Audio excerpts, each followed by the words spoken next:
So in today's session, we'll understand a new topic called work center. Okay, this is another master data that we are understanding in today's session. In previous session, we understood what is bill of material. Okay, so here, what are the topics that we are going to understand in this work center master data? So we will understand what is this work center, the definition of work center, and how this work center will look like. What is the importance of work center? Why do we need to create work center, and how we are going to create this work center in the SAP? We will see that practical. Okay, and we'll understand the concept of a standard value key. Why the standard value key is required within the work center. What are the standard values? And we'll understand capacities and how we are going to maintain the capacity within the work center.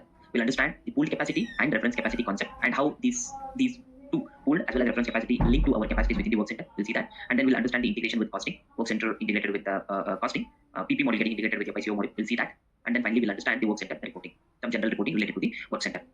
Okay, so what exactly is work center? So if we check out the work center definition in a very simple manner, okay, this work center, it can be a production facility where the production activities are going on, or it might be a processing unit, or it can be a machine or a group of machines. We can group multiple machines into one single work center, or we can also create work center as a labor or group of labors, okay, which are directly involved in the production activities, or we can also say production process. We can group together machines and labors in a single work center, as we discussed. The work center can be created for a single machine, or we can create the work center for a group of machines. Similarly, it is applicable to a person or group of person. Okay, so this is the basic definition of work center. Right now, when we create the work center, these work centers are used in the routing as well as in our production order. So what is this routing? Everything we'll understand that in our next session. Okay, it's another master data which we need to understand. Routing in a very basic terms, we can call it as a task list. Now, once we create these routings, we are going to assign these. Once we create these work centers, we are going to assign these work centers to the routings, and ultimately these work centers are being used in the production orders. Okay, these work centers are integrated with different applications like for scheduling purpose, for capacity planning, and for costing purpose. Okay, so this is a very high level overview of the work center. Now, as we just discussed, work center. Okay, we can also call it as a work center is a physical location at which an operation is carried out. Okay, we can create the work center as a machine or a group of machines. We can create it as a person or a group of people, or we can call labor or a group of labor, or it can be a production facility or can be a processing unit. That is what it's being shown here in the slide. Now, how the work center, like with what all areas the work center is getting integrated. Okay, the work center is getting integrated with the scheduling. So we are going to maintain the scheduling related details into the work center along with the formulas. Okay, we will also maintain the capacity planning. So what is this capacity planning? How we are going to maintain, what exactly does it contain? We'll understand that in some time now. Okay, and then within the work center, we'll also maintain the details related to the cost center. This is the place where our PP getting integrated with the FICO module. Okay, and finally, once we create this particular work center, we are going to assign this work center in the routing. So whatever data that is being maintained in the work center, all the data will get copied to our routing. Right? So how we are going to assign the work center to the routing, we will see it in our next session. But here, the thing what we need to understand here is we are going to maintain some scheduling data within the work center. We'll maintain the capacity planning data, cost center data, costing related data we are going to maintain, which are used to calculate our production cost. And then once the final work center is ready, we will assign this work center to our routing, where all the data from the work center will get copied to the routing. So which in turn will help us to calculate the production cost when we manufacture our finished product. Okay, so this is how the work center integrates with different applications here, and it is being used in the next master data, that is the routing. Okay, so let's proceed ahead and let us see what exactly this work center contains. This work center master data contains. So it contains 5 different tabs. One is general data tab. In this general data tab, we are going to maintain some general information which is related to the work center. Okay, and it contains the default values tab. We are going to maintain some default values which are going to be copied by default to the routing when we assign our work center. That is the reason it is called as a default values tab. Whatever data we are going to maintain in the default values tab, by default it will get copied to the routing as soon as we assign the work center to the operations within the routing. Okay, which we will see in our next session. Now, we also maintain the capacity related data. So what exactly does this capacity contain? Okay, at high level overview, we can say that it will contain the timing from what time the work center will start working and till what time it will be working. Okay, maybe it might be working for 8 hours or 9 hours or 10 hours. So all that data we are going to maintain in the capacity tab. And in the scheduling data tab, we are going to maintain the formulas. Of course, we also maintain the formulas in the capacity tab. In the scheduling data tab, we'll also maintain the formulas, and system is going to calculate the timings, everything from the scheduling data tab with the formulas what we are going to maintain. Okay, along with that, we can also maintain, there's also provision to maintain the wait time, move time. Okay, all those timings we can maintain in the scheduling data tab. And finally, the costing tab. So in the costing tab, we will maintain the cost centers and the activity types given by the FICO team. Okay, so these are the 5 different tabs which we are going to maintain now. Of course, we can also create some additional customized tabs depending upon the business requirement. We can also create, along with these, if required, we can also create some customized tabs.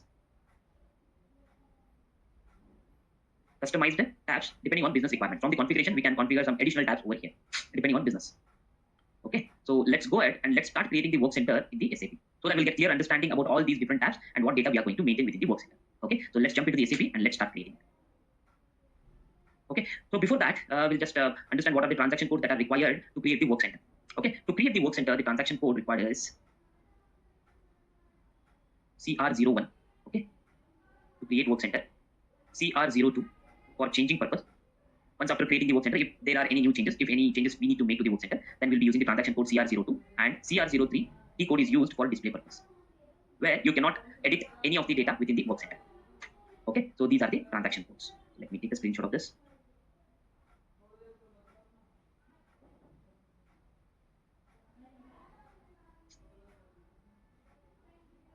Now next, we'll proceed ahead and we'll start creating the work center.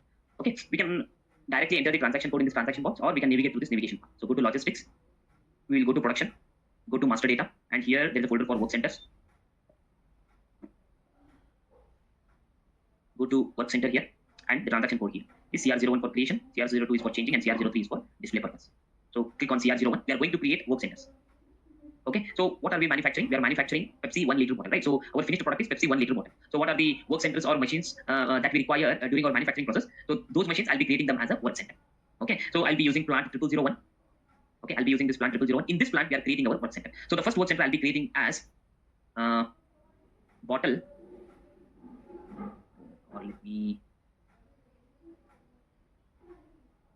bottle wash. So I'll give the name of the work center as bottle wash. So let me copy this work center and keep it for our reference. And now, while creating this work center in the initial screen itself, we have to maintain the work center category. That is very much important. So what is this work center category? So we discussed, right? We can work center can be created as machine or group of machine, labor or group of labor, production line. Okay, so we discussed this thing in our definition. Now here we need to define what work center we are creating. Whether we are creating the work center as a machine, or whether we are creating it as a labor, or whether we are creating it as a production line. What it is. So in our case, we'll create the work center as a machine. So select this category 0001 category. If you want to copy from the existing work center, suppose let's say you have already work center created in the system and you want to copy all the data from the existing work center to your new work center. In that case, you need to enter from which plant and from which work center you want to copy all the data to your new work center. In my case, here in our case, we are not copying any data from the existing work center. We'll create it from the fresh. Okay, so respective data has been entered in the initial screen. Click enter. Okay, now we need to maintain the description over here. So I'll maintain the description for this as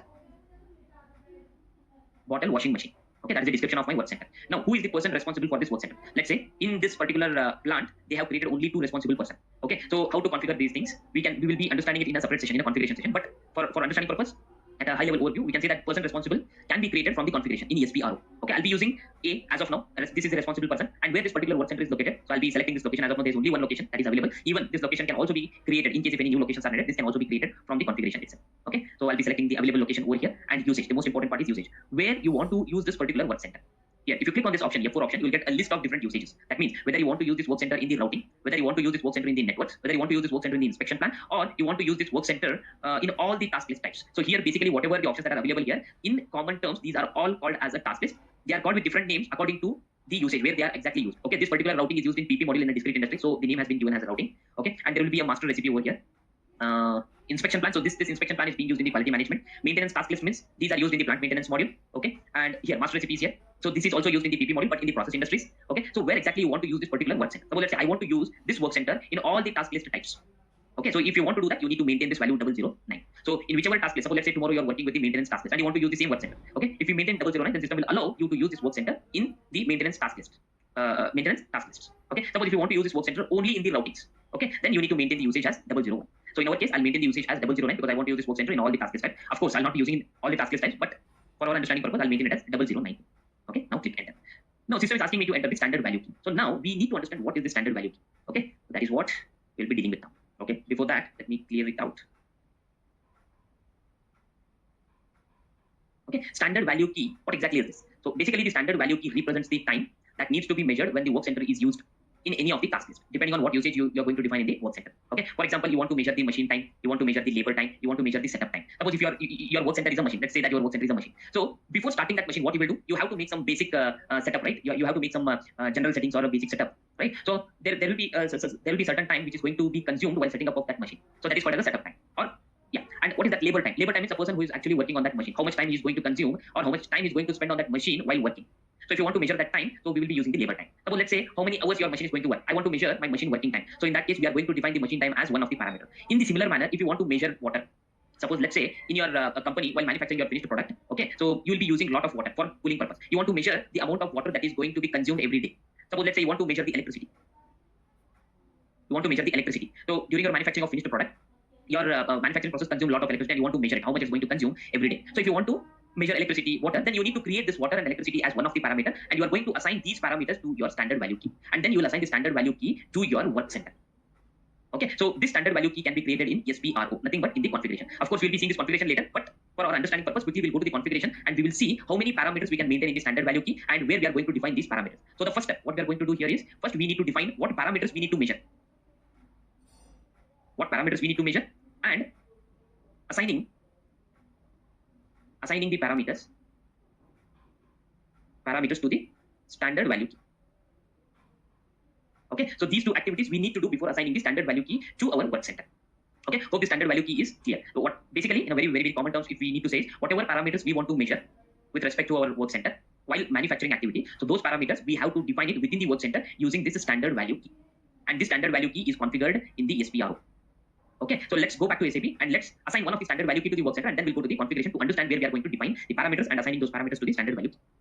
Let's go back to the SAP now. Now let's enter the standard value key. Let us click on this F4 option. Here you will be able to see number of different standard value keys that are available. So for our PP, we'll be using SAP1 normal production. Okay. As soon as I assign the standard value key and click enter, system is going to bring the parameters that are available in the standard value key. Okay. Now for this work center, I want to measure setup time of the machine and machine working time and labor time. The person who is going to work on this machine during the manufacturing activity. I want to measure all these three parameters. Along with these three parameters, if we want any additional extra parameters that we need to measure, then we need to create those parameters and assign those parameters to the standard value key. Then only system is going to display those standard value keys parameters over here within the standard value key. Now let's go to configuration quickly and let's see where this standard value key is configured.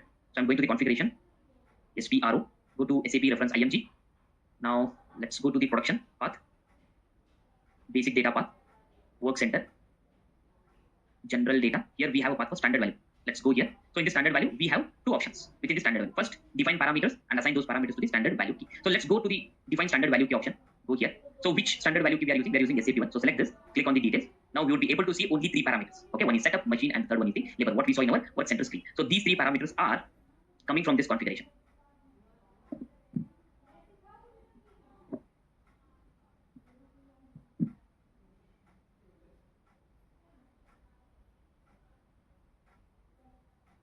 Okay, we can see it over here, setup, machine, and labor. So under this standard value key, they assign these three parameters. And if we need any other parameter, we can assign those parameters from the drop down over here. Okay, like what I just said. If you want to measure electricity or water or some other parameter, depending on the business requirement. But before that, we have to define these parameters in the first step. Then only those parameters will be available in this particular drop down list. Okay, we need to select the required parameter and we'll be assigning it over here. And here, for each standard value key, we can assign maximum up to 6 parameters.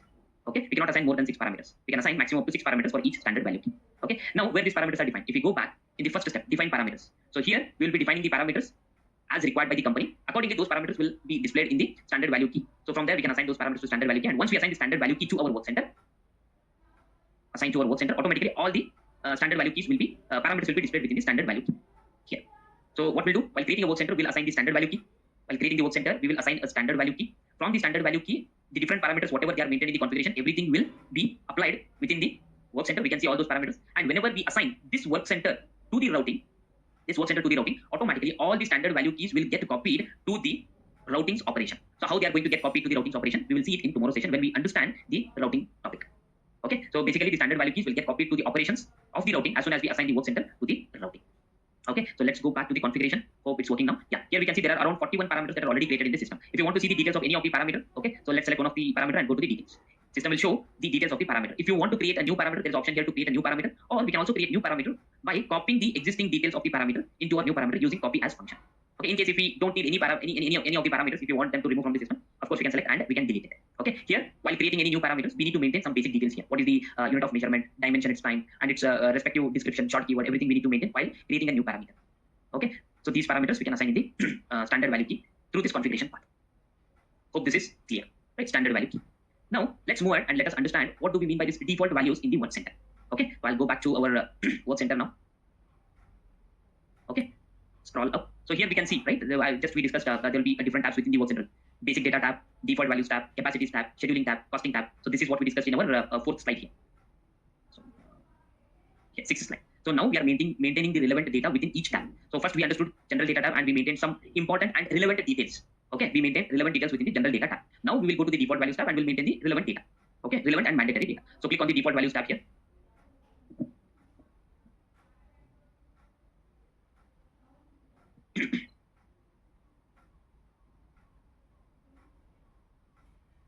Okay, so default values tab, we have different fields over here. So there are some fields which are not relevant to us as of now. These are relevant to HR module. Okay, depending on the requirement, the data will be filled here. So we will be maintaining the control key now. So what is this control key? We'll understand it in our upcoming session. So as of now, I'll be maintaining one of the control key that is relevant for our PP module.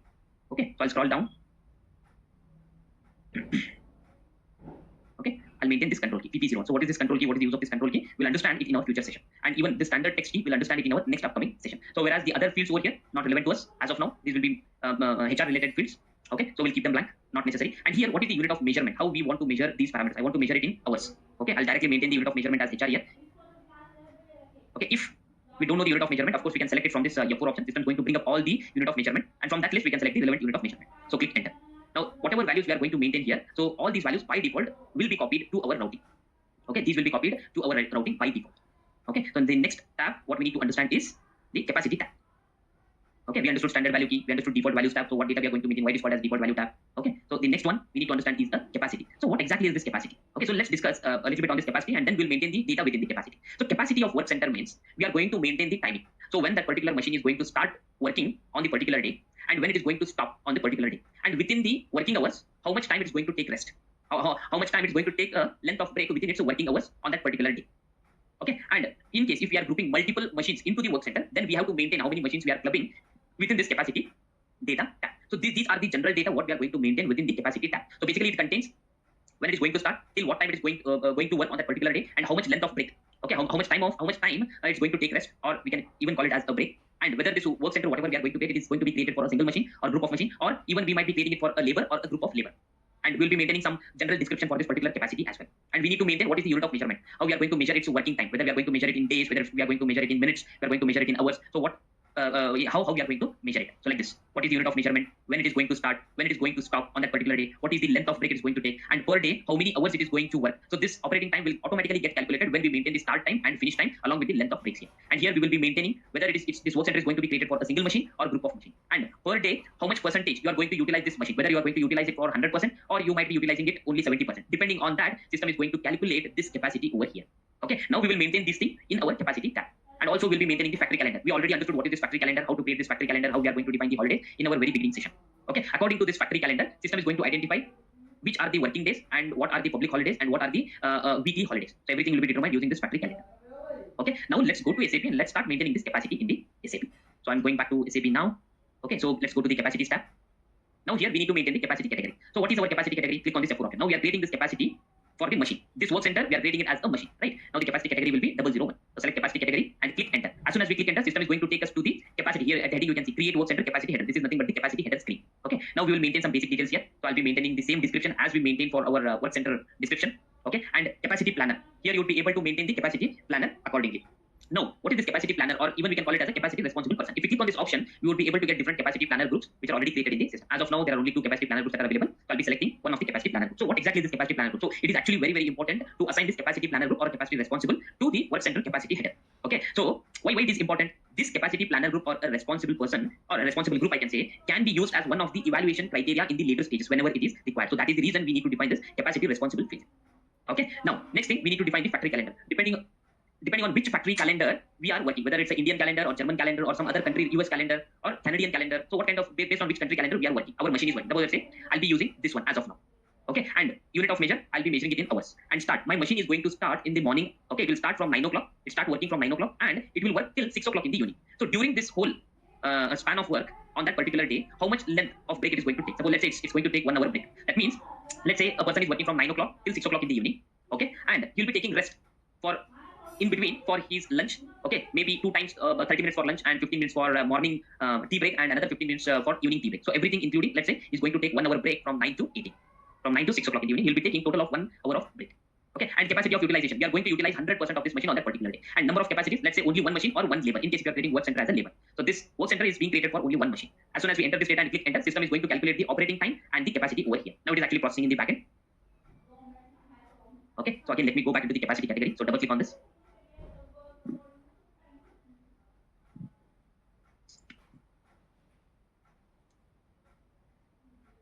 Okay, so now we can see here. So from 9 o'clock till evening 6 o'clock, it is total 9 hours. Out of this 9 hours, we'll be taking 1 hour break. So the operating time is 8 hours per day. This machine is going to work 8 hours per day, and we are going to utilize it 100%. And only 1 machine is available in this particular work center. So it will be around 8 hours. This 1 multiplied by 8, it will be 8. Suppose let's say we are grouping 2 machines. Now this 2 multiplied by 8 is equals to 16 hours. That means if 1 machine is going to work for 8 hours, if there are 2 machines within that company, then we would be having 16 hours of work from 2 machines. That is how system is going to calculate here. So as of now, we will maintain only 1 machine.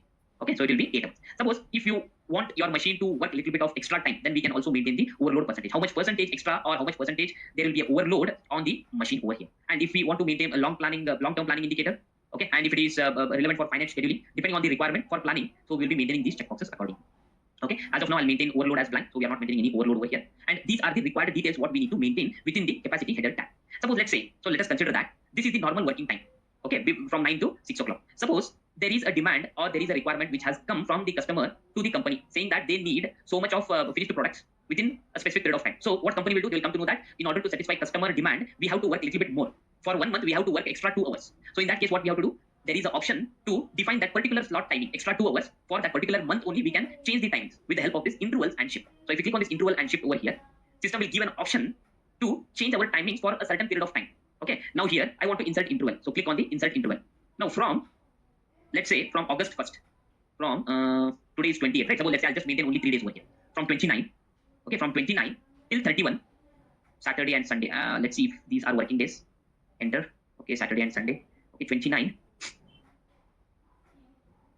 till 30. Okay, so 29 today is Thursday. Okay, we need to work some extra time. Let's say there is some requirement which has come up immediately and we have to work some extra time from 29 till 31st. Okay, Thursday, Friday, Saturday, and even on Sundays we have to work. So here in this particular factory calendar which we have assigned, they did not consider Saturday and Sunday as holiday. Okay, that is the reason system is bringing up Saturday and Sunday as well over here. Okay, let's say we need to work extra time from Thursday till Sunday to fulfill the customer demand. So instead of 9 o'clock in the morning, let's say we need to start from 7 o'clock in the morning. We need to start from 7 o'clock in the morning. So I'll be copying this time here. Okay, from 7 till evening 6 o'clock means it would be around 10 hours. So if I click enter, so for 4 days only we have to work extra time. So this kind of setting can also be achieved using intervals and shifts. Even if you want to define this shift, we can also insert shift and we can define from which shift to what shift we have to work, what would be the timing for each shift, everything we can define it over here. And suppose let's say after some time, let's say we enter some wrong shifts and intervals, we want to delete it. So select it and there's an option here to delete it. Simply select and delete it. So in this manner, we can achieve this kind of requirement whenever it comes from the customer. Let's say in case we need to work some extra hours as we discussed, we can come here and we can maintain the timings accordingly. And on that particular day, depending on this timing, the machine will start working from morning 7 o'clock till evening 6 o'clock. And it will be taking 1 hour break in between. So total working hours would be around 10 hours. Okay, so this is how we utilize this intervals and shift within the capacity header. Okay, so let me go back. Okay, again we'll go back. We maintained relevant settings here in the capacity header data tab. Okay, and we need to maintain the formulas over here. So we'll understand what are these formulas, how they are going to work. Suppose let's say I'll be maintaining a setup formula here and machine requirement formula, and I'll be maintaining the labor requirement formula. Okay, we'll understand these formulas. Now this is the capacity. Okay, before going to scheduling and costing tab, we'll understand 2 more concepts which are related to the capacity. So what are those 2 concepts? Okay, we'll understand the pooled capacity and reference capacity. We'll cover these 2 concepts here and then we'll jump to the other 2 remaining tabs within the work center. So before that, what I will do, I'll just save my work center. Till this point, whatever data I have maintained, I will save it and then later on we'll go to the scheduling and costing tab. So I'll click on save now. So this is the first work center what we have created. Let me copy this work center. I'll go to the change mode. Okay, this is my work center. First work center what we have created. So similarly, let's say I'll be creating 2 more work centers.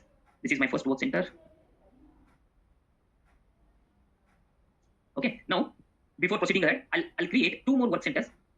How we created the first work center. Okay, let's go back to SAP and start creating the other work center as well. So I'll go to the transaction code again, CR01. Okay, now this time I will be creating bottle. First we created a work center called bottle washing machine. Now we'll be creating a new work center for bottle filling. So why I'm creating these work centers like bottle washing, bottle filling? Okay, so what scenario we are considering? We are manufacturing Pepsi 1 liter bottle, right? So first what we will be doing while manufacturing a Pepsi 1 liter bottle, first what we will be doing, we will be generally washing the bottles, right? Here we are creating these different work centers. So one work center we are creating for a washing machine, bottle washing machine, and one more work center we are creating for bottle filling machine, and one more work center we'll be creating for bottle packing machine. Okay, 3 work centers we are going to create. But why we are creating these work centers? So while manufacturing our Pepsi 1 liter bottle, okay, first what we will be doing, we will be taking the empty bottles and we will be washing those bottles. So those bottles will be washed in the first work center. In the first machine, we will only wash the empty bottles. Then those empty bottles will be moved to the filling machine where only filling of the Pepsi bulk solution will take place. Okay, filling and also let's say capping of those bottles. After filling the Pepsi bulk solution within the empty bottle, we will cap those bottles. And once that is done, for packing purpose, we need to pack to deliver it to our customer, right? For packing purpose, what we'll do, we will pack those bottles into carton boxes or into crate or into pallets in the packing machine. So that will be carried out in another work center. So that is the reason we are creating 3 different work centers. So first we already created washing machine, bottle washing machine. Next we'll be creating bottle filling and then bottle packing machine. So this is the reason I'm creating 3 different work centers here. So let's go back and let's continue creating the work center. So I'll give the name as bottle fill. Okay, and I will copy the data from the work center which we have already created. Just now we created one work center, right? So what is that work center? Is bottle washing. So we need to maintain like this. To click enter. Now system will ask what all things you want to copy from the previous work center. So I want to copy basic data. I don't want to copy all these things. I want to copy data from default values, capacity, scheduling, and costing. And click on copy. There is a button here to copy. Click continue. Okay, and we will give the description over here. So what description we will give? So first we maintain as bottle washing machine, right? So second work center description I'll maintain it as bottle filling machine. Okay, now all other data would remain the same here. In case if any other data we need to change, of course we can change it. Okay, it has moved to the scheduling tab here. So let me maintain the scheduling data. So what is the scheduling? We'll understand it in some time. So I'll maintain the scheduling. Maintain the processing duration as machine time. enter. Okay, now I'll also maintain the costing related data here. So what is this costing related data? Why I'm maintaining this? Everything we will understand it in some time. Okay, so I'll maintain this cost center. Set. Okay, so it is being measured in the hours. So I'll maintain the hours here. Enter. I'm going to save this. So right, so this is the work center what I have maintained. Let me go to the change mode. Let me copy this work center. Okay, I will copy it here. This is the second work center what we have created. Now let us go to the third work center. Let me create the third work center now. Go to create. The third work center name I'll be giving it as bottle pack. Okay, this is the name what I'm going to give. Okay, and here the work center I will be using the one which we created just now. Bottle fill. Enter. And I want to copy all the data from this work center to our new work center. That's the reason I'm using this copy from function. Okay, I want to copy the data from default values, capacity, scheduling, and costing. Click on continue. So once after creating this work center, we'll understand pool capacity and reference capacity. So for this, I'll be giving the description as bottle packing machine. Click enter. All other data from different tabs will get copied to this work center from our previous work center. So that is the reason all the data is coming by default over here. Okay, so let me go to each tab here. Of course, yeah, that is done. Now I'm going to save it. Okay, so we created our third work center. Okay, this is the third work center. Now let's understand the pool capacity. So what is this pool capacity? Okay, why do we need to use this pool capacity, and where we can assign this pool capacity within the work center? So here from this diagram we can understand that pool capacity. Suppose let's say there are 10 work centers which are going to use the same timing. So in such case, what we will do? So of course, while creating the work center, we will go to the capacity tab and we will maintain the timings over there. But all the 10 work centers are going to use the same parameters. Same start time, same end time, same utilization capacity, same number of capacities, and same length of break. In such cases, instead of maintaining the same data again and again in all 10 work centers, so in such case, what we can do, we can use the functionality called pooled capacity. So we can create one capacity as a pooled capacity, and we can assign that pooled capacity to the work center. So automatically, whatever timing related details, whatever the parameters we are going to maintain within that pooled capacity, that data will get copied to the work center automatically. So by doing that, there we can reduce some effort. Okay, so because of that reason, we'll be using this pooled capacity. Okay, to create a pooled capacity, the transaction code we will be using as CR11. Okay, so this is the transaction code we will be using to create the pooled capacity. Hope this pooled capacity is clear. Just to save some time, what we'll do, we will create one capacity and we will keep it ready. Whenever the same capacity is being used in different work centers, simply we will go to that work center and we will assign this pooled capacity directly. So whatever data we maintain in pooled capacity, it will get reflected into the work center. Okay, so let's see where and how we can maintain the, or how we can create the pooled capacity. And once after creating the pooled capacity, this pooled capacity will be assigned to the work center in the capacity header tab. We can assign it in the capacity tab within the work center. Okay, so we'll go to SAP, we'll create pooled capacity, and then we will assign it to the capacity tab. Okay, so going back to the SAP here, even we can use the transaction code directly, or we can navigate through this path. Now instead of going to work center, go to capacity folder. There is a transaction code CR11, 12 for change, and CR13 for display. So go to CR11.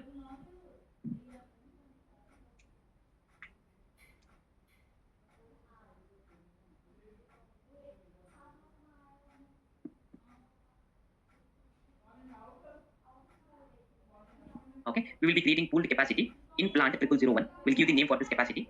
We will give it as pooled cap. Okay, I'll just give it as pooled underscore C, nothing but pooled capacity. And for which capacity category we are creating this pooled capacity, we are creating it for machine. In case if you are creating it for a person, then select 002. For processing unit, select 001. Okay, so I'll be using 001. Click enter. We will give the description for this pooled capacity. Pooled capacity for work center, WC. Some random description I'm giving it here. Now to identify this capacity, so whatever screen we are able to see here, this is the same screen what we saw while maintaining the capacity within our work center. Okay, this is the same screen which we can see what we used while maintaining the capacity header data within the work center. Okay, there is no change in this. We will again maintain the capacity responsible person or capacity planner group. Both are one and the same. And here we need to activate this checkbox to identify this capacity as a pooled capacity. So activate this checkbox, pooled capacity, and here we'll maintain the factory calendar and rest of the details as usual what we maintained earlier. So in this pooled capacity, let's say I want to start from 9 o'clock until evening. So let's say I'll be working instead of 6 o'clock. I'll be working till 7 o'clock in the evening. Okay, and the length of break would be 1 hour. Capacity utilization would be 100%. And how many machines will be included? Let's say only one machine is there. Click enter. Now we can see total 9 hours we are going to work for that particular day. Now this pooled capacity, now I'll be saving this pooled capacity here. This is my pooled capacity name. I'll copy it for our reference here. This is the pooled capacity. Now this pooled capacity, we will be assigning it to our work center here. We'll be assigning to the work center. So where we can assign this to our work center, take this pooled capacity, go to transaction code CR02, change mode of the work center. Let's go to any of the work center which we created just now.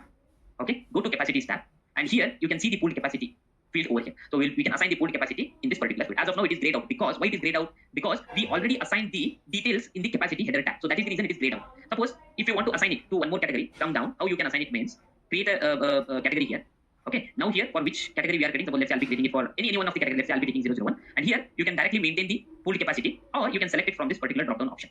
Okay, so select plant 0001. So this is the only pooled capacity it has been created in the system, what we created just now. We can select it from this search option also, F4 option also. This is how we can assign the pooled capacity. In our first case, why it is not possible? Because we already maintained the header details by going inside this capacity header tag. So that is the reason it's already created. So initially, let's say you are creating a new work center, and before that you already created a pooled capacity and it's ready within your hand. So you can use the pooled capacity at that early stage itself, and you can assign the pooled capacity in this manner.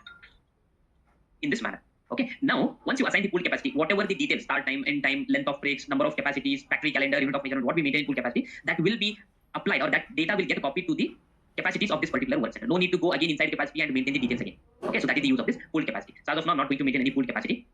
So this is the concept of pool capacity. Okay, now next thing what we need to understand is, okay, so let me take a quick screenshot of this.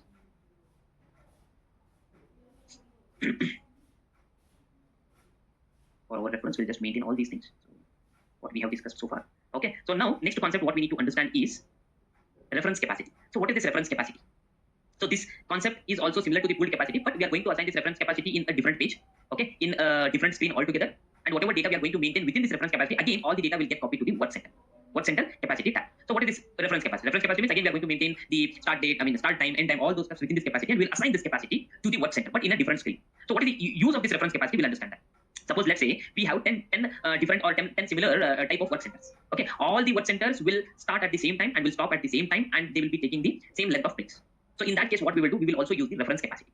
Okay, so let's execute it practically, and we'll get more clear understanding. Okay, where we can in what type of situation we can use the reference capacity. Okay, again, this reference capacity is created using transaction code CR11 itself. Okay, earlier we activated the checkbox for pooled capacity, but in this case, pooled capacity checkbox should be kept blank. Pooled capacity, what we used earlier in previous concept. So in this concept, this pooled capacity checkbox should be kept blank. We should not use this. Okay, the transaction code is same to create a reference capacity. We'll create this reference capacity, and we will assign this reference capacity to our work center in the capacity header tab. Okay, we'll assign this inside the capacity header. Within that particular tab, inside the capacity header, we will be assigning this reference capacity. Okay, now let's proceed ahead. Let's create a reference capacity and see how it works. I'm going back to the SAP now. To create a reference capacity, again, we'll be using the same transaction code CR11. This time I will give you some other name for this. I'll mark it as reference underscore capacity. So this is the name what I'm giving now. Enter. Description I'll give it as reference capacity for work center, and I'll be keeping the details as it is. Okay, and we should not activate this pool capacity. This is what we discussed just a few seconds back, because this is a reference capacity. And here timing I'll maintain it as from 9 o'clock it will start, and it will stop. It will work till evening 7 o'clock, and length of break would be 1 hour. Utilization would be 100%. Number of capacity would be 1. Okay, click enter. We maintain required details. Okay, now I'm going to save my reference capacity here. Save it. Okay, so this is my reference capacity name what we have created. Let's copy. Let us maintain it in our Excel sheet for our reference capacity. Okay, now where we can assign this reference capacity, go back to SAP, go to transaction code CR02, change mode of the work center. So let's go back to this work center what we created, bottle packing machine, go to capacities tab. Now where we can assign this reference capacity, we can assign it, double click on this capacity category. There is option here, reference available capacity within the capacity header.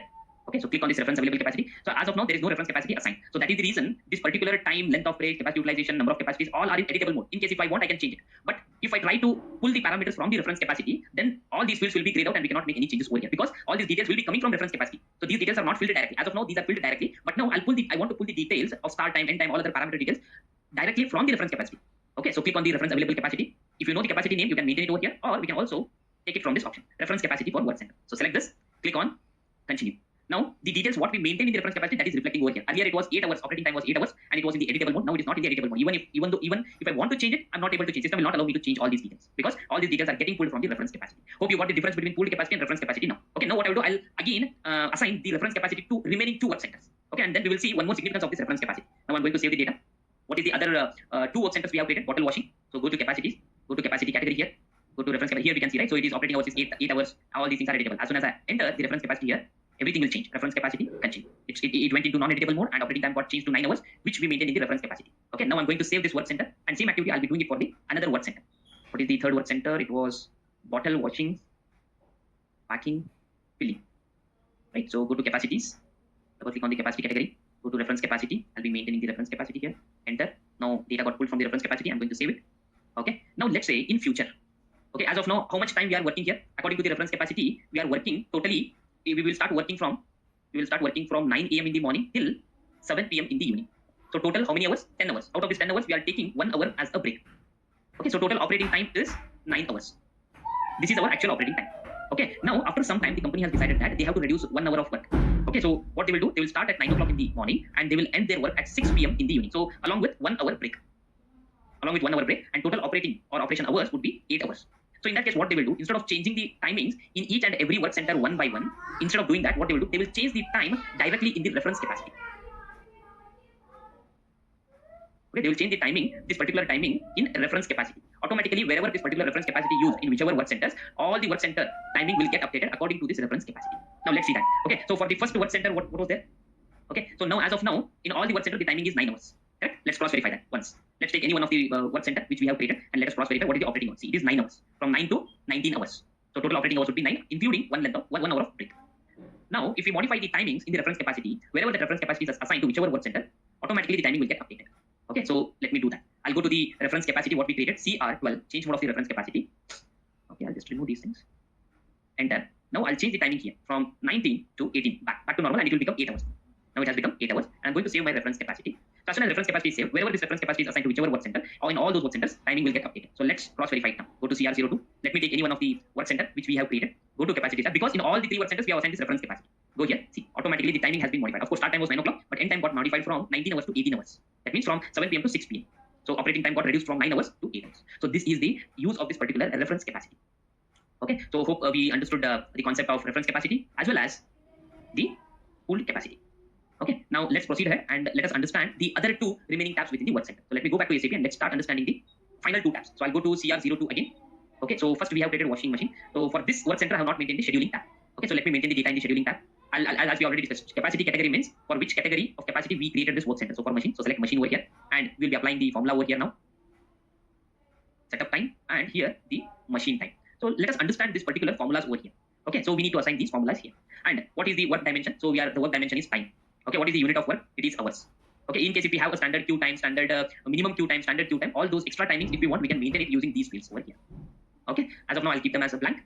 Now we need to understand the setup time. Okay, setting up of machine. Suppose let's say your machine is in the stop condition, it's not working, it is in the resting condition. So in order to set it up, in order to clean that machine, in order to check the conveyor belt, in order to check the greasing, okay, how much time it is going to take? Whether you manufacture 100 kgs of your finished product in that machine, or you manufacture 1 lakh kg of your finished product in that same machine. Okay, the setup time will not change. Initial setup time will always remain same. It will be constant.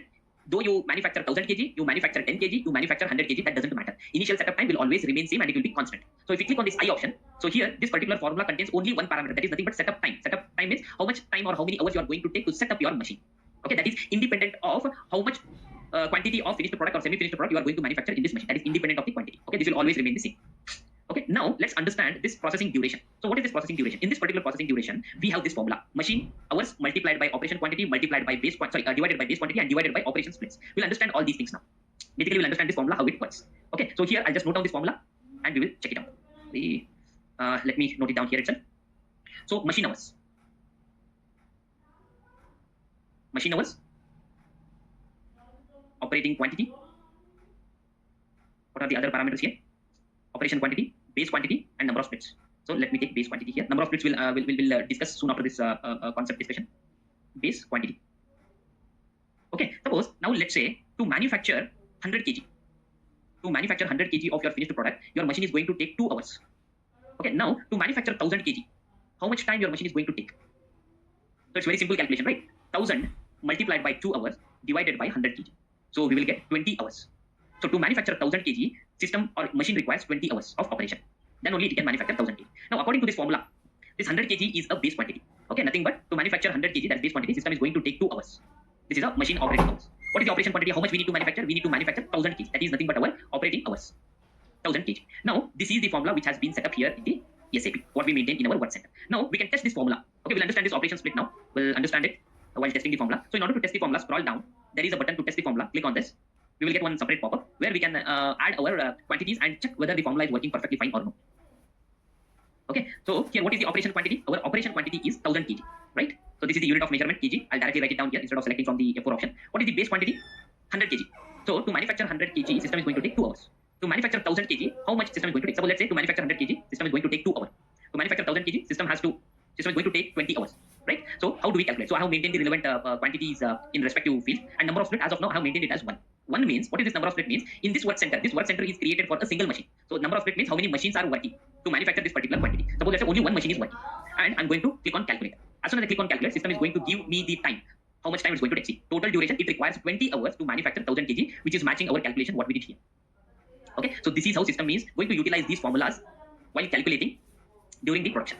Okay, along with this processing time, machine time, if you are going to add the setup time over here, so system will add that setup time and labor time to this 20 hours, and it will give us the final duration, how much time it's going to take. That is what is going to happen. Suppose let's say if I maintain number of splits as two means, let's say two machines are clubbed in the same work center, and two machines are working to manufacture 1000 kg, then how much time it is going to take? Basically, it will take 10 hours, right? Because earlier one machine used to take 20 hours to manufacture 1000 kg. Now in place of one machine, two machines are there. So each machine will take 10 hours. So within 10 hours itself, two machines are going to manufacture 1000 kg. So enter number of splits 2, click on calculate. Now here the time, it has been reduced because one extra machine is also working to manufacture the 1000 kg. So half will be done by one machine, another half will be done by another machine. So that is the use of the number of splits in that particular formula. Okay, so 10 hours. So this is how the formula will work. In this manner, the formulas will work. Okay, next, once after maintaining the details in the scheduling tab, we will go to the costing tab. So basically, whatever we are going to maintain here, those parameters we are going to take it from the FICO consultant. Okay, now what I'm going to maintain in the costing tab. Okay, so before that, let me take a screenshot of this.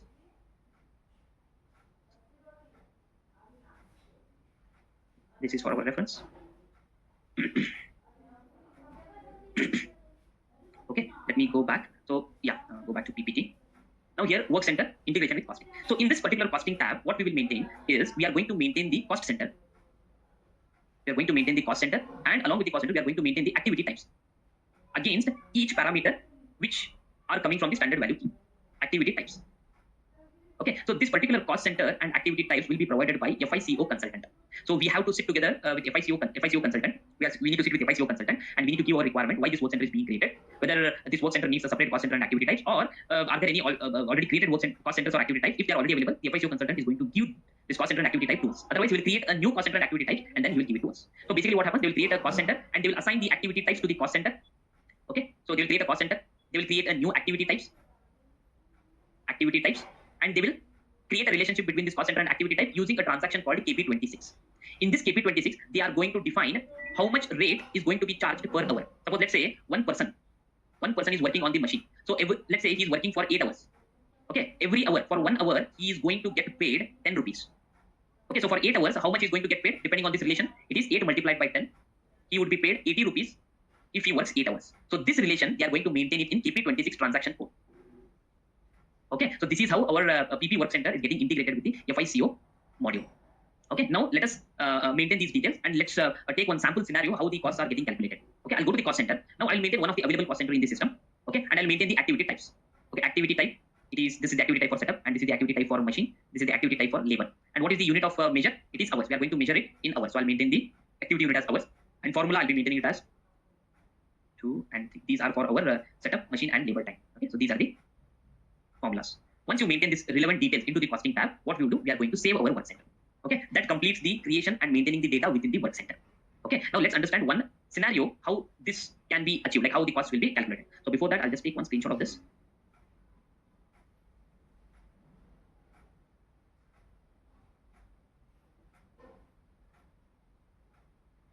Okay, so now I have prepared some data over here. So let us consider the same data. Okay, now here what we can see, I have maintained the standard values which are coming from the standard value key, setup time, machine time, labor time. Now to manufacture 100 kg, this is the base quantity. To manufacture 100 kg, we require 1 hour of setup time. To set up your machine, we require 1 hour, and machine is going to take 2 hours to manufacture our finished product. To manufacture 100 kg of our finished product. And let's say 2 people are working. 2 people are working on this machine. So 2 multiplied by 2, it will be 4 hours. So total, each person will be working 2 hours, means 2 people will be working for 4 hours, adding the working time of both the labors. So it will be 4 hours. Now to manufacture 1000 kg, no matter what, you manufacture 100 kg or 1000 kg, your initial setup time of the machine would be same. It is 1 hour. Now to manufacture 1000 kg, to manufacture 100 kg, we require 2 hours. To manufacture 1000 kg, we require 20 hours. According to formula, you already know how this 20 hours is getting calculated. Now, if 2 people are working, it will be of 4 hours. Okay, so to manufacture this 1000 kg, 40 hours will be invested by a labor. Okay, to manufacture 1000 kg. Now, in KP26 transaction code, the FICO consultant, what they will do is they will maintain the rates. Okay, what they will maintain, to set up a machine per hour. Suppose let's say to set up a machine it takes 2 hours. In case if it takes 2 hours, they are going to maintain 10 rupees per hour rate. If it is going to take 2 hours, means 20 rupees will get paid. Okay, now in KP26 transaction, they will maintain to set up a machine 10 hours per 10 rupees per hour. In a similar manner, for machine working, again they maintained 10 rupees per hour. and for laborers they maintain 10 rupees per hour. It may differ. They and for simplification I just maintain 10 rupees only for each parameter over here. Now while doing the production activity, how the production cost will get calculated? So machine is working, one machine setup is going to take 1 hour. So this 1 hour multiplied by 10, it will be 10 rupees. Okay, it will be 10 rupees. Now 20 hours are required to manufacture 1000 kg. So this 20 multiplied by 10 each hour. If it takes 1 hour means 10 rupees. Now it is taking 20 hours to manufacture 100 kg means, so 20 multiplied by 10, it is 200 rupees. Similarly, 40 hours are getting invested from the labor side to manufacture 1000 kg. This 40 multiplied by 10, it is 400 rupees. So total adding up of all these costs, it will come around 610 rupees to manufacture 1000 kg of your finished product. So this is how the production cost will get calculated. Okay, this is how the production cost will get calculated depending on the settings what we maintain in the costing tab of our work center. Okay, so this particular screenshot, this slide will explain the same thing. Whatever we just understood with one simple scenario. That is how the FICO will get integrated with the PP work center. Okay, now the last thing what we need to understand is work center reporting. Okay, so work center reporting, there are different transactions, okay, which we can use to extract the report of our work centers. Now let us take one example. We'll try to extract one simple report for our work center. Okay, so before that I'll just take a screenshot what we just marked here. Okay, I'll just copy of this here. Because I'm going to erase these things. That's the reason I have taken that. Yeah. Okay, now work center reporting. So let's go back to SAP. Here, come back. So close this capacity folder, go to reporting folder. Let's take example of this CR05, work center list. So go to this transaction code, and depending upon different parameters, we can extract the work center report from the system. Suppose let's say I want to see all the work centers that are created in plant 0001. Okay, let's remove this. So if I give this plant and if I try to execute it here, system is going to pull all the work centers which are created in plant 0001. Okay, it may be created by me, it may be created by some other user. That doesn't matter. So whatever work centers that have been created in plant 0001, everything, all the work centers will be displayed here.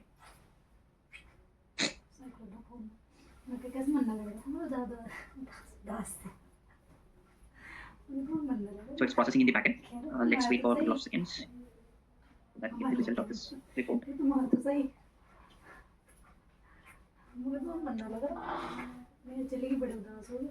So in similar manner, we can also try to extract the work centers with more specifications. Suppose let's say I want to extract the work center with a specific category. So far what categories we use?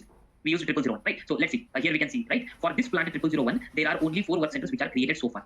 Okay, these are the same work centers what we created just now.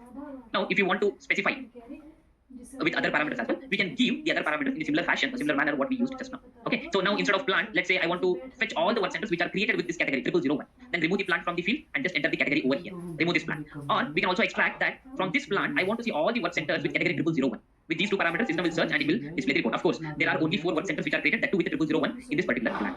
Okay, there's no need to check it again. Suppose if you know the work center names and if you want to pull all the work centers, we can also maintain those work centers using this multiple selection screen option. So click on this and in the pop-up whatever we are able to get, so paste all the work center names and then execute it here. So enter all the work center names and then execute it. System is going to display all the work centers. So in this manner, we can use this particular work center list report to extract the whole list or to some extent depending upon the requirement. Okay, so this is all about the work center reporting. Okay, so far we understood multiple topics here in the work center, right from understanding the definition of work center and how to create the work center and what data we are going to maintain within the work center. And finally, we saw one sample example of work center reporting. Okay, hope this work center topic is clear. Yeah, that's it in today's session. So again, we will meet in our next session with a new topic. Till then, see you. Bye-bye. Thank you.